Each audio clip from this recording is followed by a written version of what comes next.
আসসালামু আলাইকুম ওয়া রাহমাতুল্লাহি ওয়া বারাকাতুহু। জমিন আল্লাহর, শাসন চলবে আল্লাহর, এটাই বাস্তবতা, এটাই সঠিক দিক নির্দেশনা।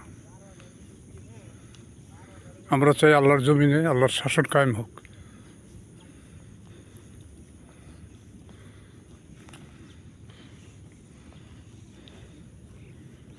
কত সুন্দর আল্লাহর সৃষ্টি, কত চমৎকার।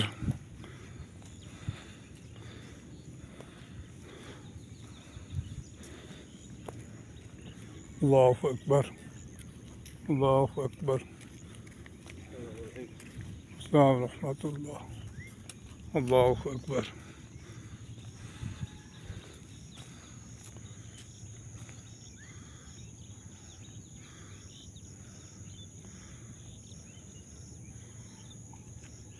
ভোরবেলা পূর্ব আকাশে সূর্য উদিত হচ্ছে।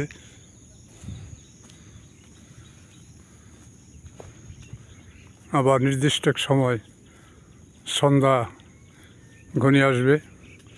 এভাবে চলছে হাজার হাজার কোটি বৎসর।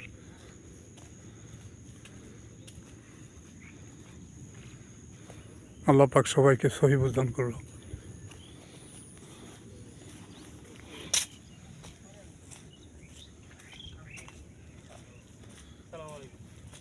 ওয়ালাইকুম। এই তো নিয়ম, আসা যাওয়ার পালা। এই জগৎ সংসারে কে কোথায় যাচ্ছে। হ্যাঁ, আল্লাহর প্রকৃতি, আল্লাহর সৃষ্টি কত সুন্দর।